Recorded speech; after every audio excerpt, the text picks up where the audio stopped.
Hey guys, it's Sharika and welcome back to my channel. If you guys are new to the channel, don't forget to subscribe before you leave. I would love to have you. So today we are doing a seafood boil. I have some deshelled king crab, lobster, stone crab, shrimp, sausage, corn, and potatoes. For today's drink, we'll just call this a tutti frutti. All right, so let's go ahead and say grace. All right, I'm starving, y'all. So I have my seafood tower today. I haven't did this in a very long time. Push this up so y'all can look at it. All right, so we're gonna go ahead and jump right in. Eat some of this king crab. Oh, that look good. All right, so the story is from Who the Blink Did I Marry? Okay. So it was this woman named Tammy. I have my mayo and mustard dip up here, y'all. This woman named Tammy. Her and her girlfriends were out one night having drinks. You know, just having a good time. This dude walks up, introduces himself. He's drinking. Tammy thought he was very attractive. He started making it rain on the table.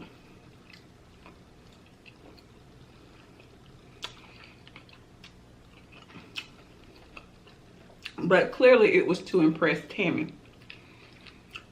So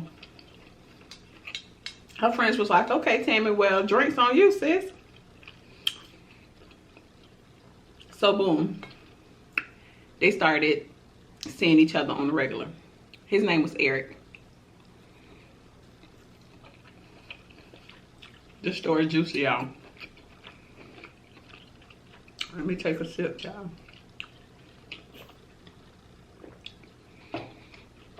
So they started seeing each other on the regular. He decided he would open up to her a little bit about his past.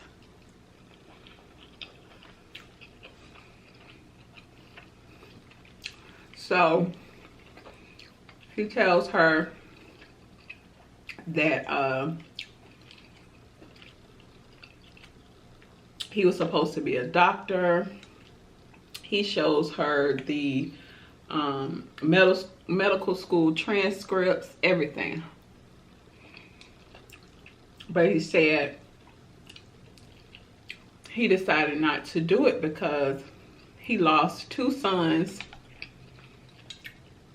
and both of his parents in a car accident. So he's just bawling his eyes out to her. And of course she feeling sorry for him or whatever. So now that's her boyfriend. I say 2 months into their relationship, he asked her to marry him. So one weekend, he surprised her with a trip to the jewelry store to go pick out, let me put my sauce down here, to go pick out the wedding ring or engagement ring or whatever. Child, I've been married so long I don't even remember which one comes first. No, for real. So the ring that baby girl looked at was $30,000. Okay.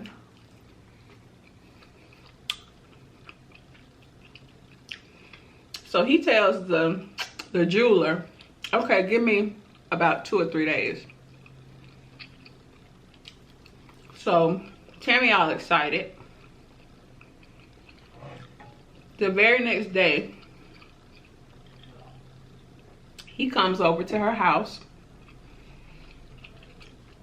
and he is in tears. okay? Crying out of control. Come to find out, his stepdaughter from his previous relationship had passed away.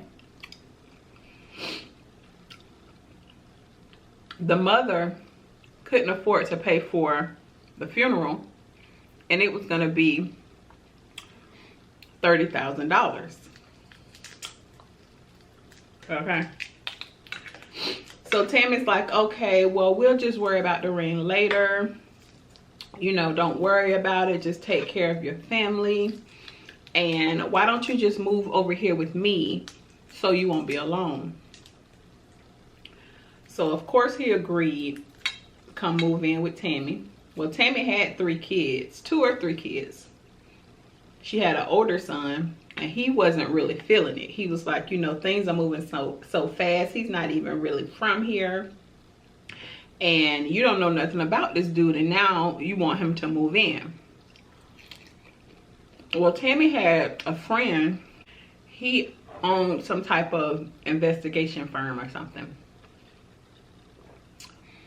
So she called in a favor to him, asked him to run Eric's name just to do a little background check on him. Everything came back clean. He didn't have anything going on with his name. So time went on. He moved in. They started focusing on the wedding. Okay. Let me take a bite of this corn, bro.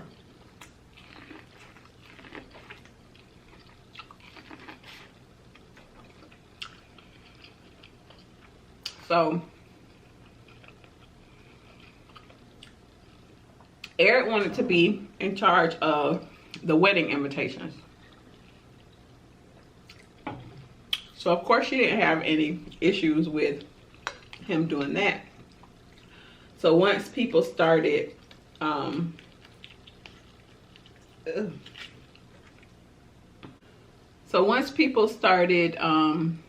following up, you know, RSVPing, they told Tammy, you marrying a doctor? I didn't know he was a doctor. So he showed her the wedding invitations, and it said Dr. Eric and Tammy. So he said it was going to be a wedding gift to you to let you know that I was going back into medicine. I was offered a position at the hospital. And the job starts after the wedding. So now the son is like, okay, or maybe this guy is legit. So let's just give it a shot. So they get married. They did like a little small ceremony at the house. She had a really nice house. She has a really nice house. And everything is perfect. So he started working at the hospital. And he wanted her to just be a stay-at-home wife. So now, you know, she's living the good life, okay? Housewives of Potomac. Housewives of Beverly Hills. So she dropping him off to work every day, picking him up. Everything is good. Everything going smooth. Sometimes, you know, he would get phone calls in the middle of the night. He'd have to leave. So he was, excuse me, he was always at work. He was always gone. So she would hear stories like doctors running off with their nurses and things like that. So she just decided to just start paying closer attention to what he was doing and the way he was moving. So one day, she decided to go snooping through his phone. And she saw a sexy text message. I know y'all like, girl, what the text message said? but they didn't tell us what the text message said. But it was a very unprofessional text, okay? So she said she decided to call the number. So when she called the number from his phone, a young lady answered the phone. And she was like, hey, this ain't him, boo. This ain't Eric, okay? This is Eric's wife. Who are you?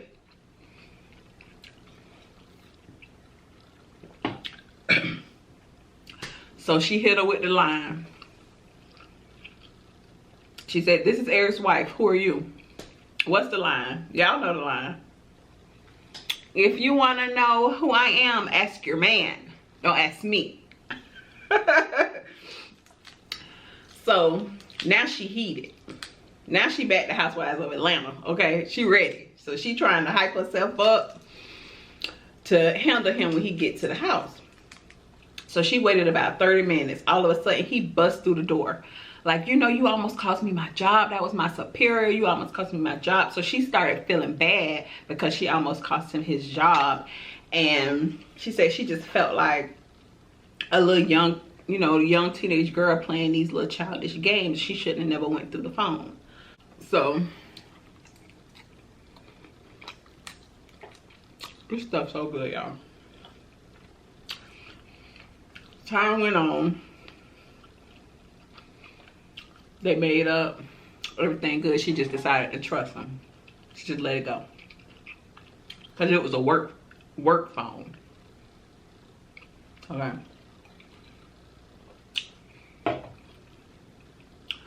So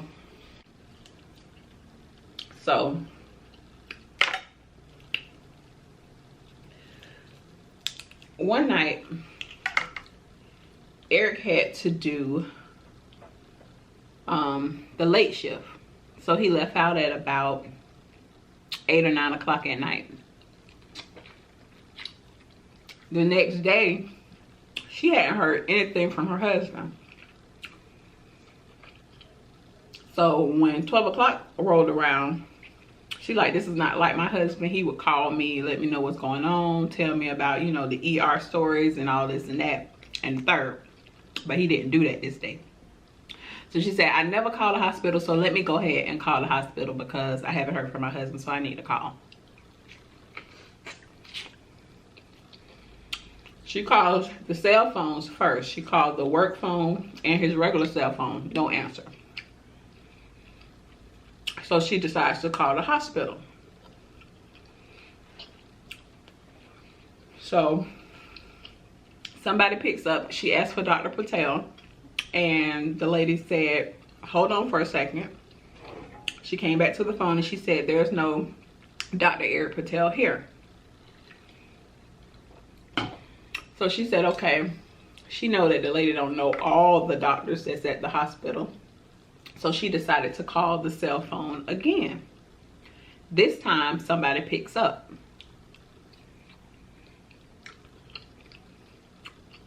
A woman picks the cell phone up. So she says, hi, is Dr. Patel there? Y'all like that? Hi, is Dr. Patel there? I'm the doctor's wife. So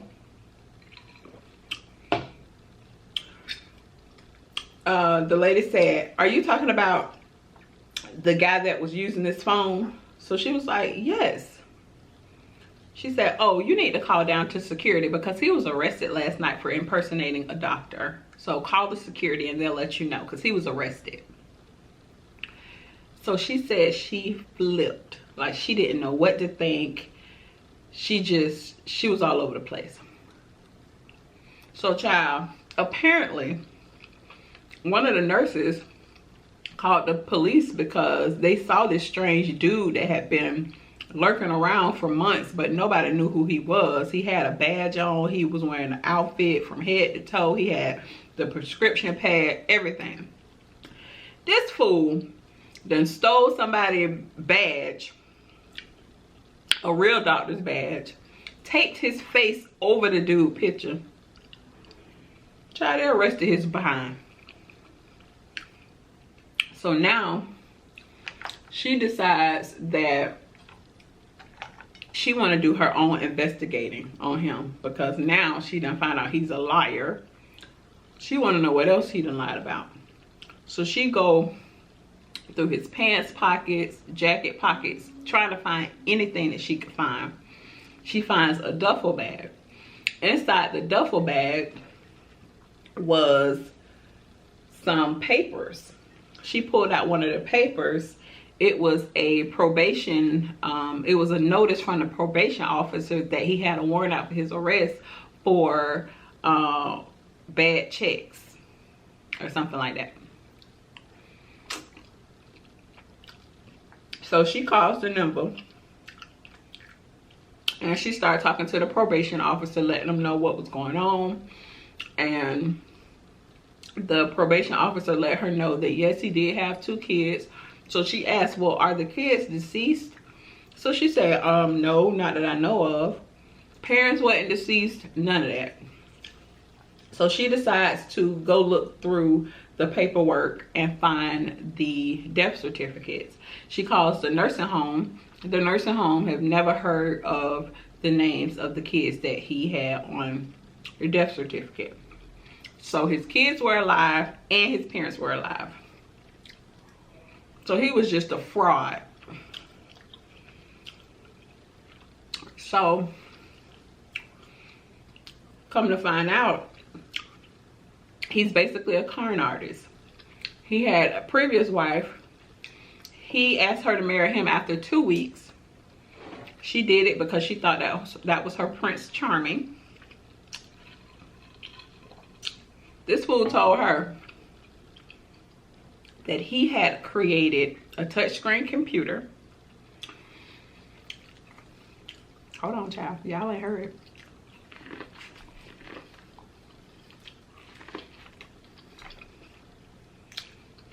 A touchscreen computer. A company offered him $2.5 million sign-on bonus. So, oh, she excited. She got pregnant.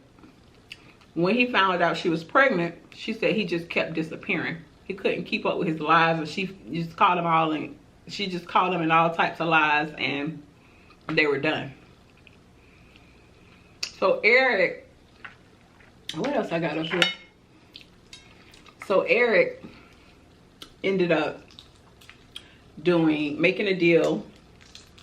And he did 42 months in prison. He went, I guess the news picked it up because of the story with him, you know, impersonating a doctor. And that is like a big deal. So he apologized to her on television. But she was done with that fool, and I don't blame her.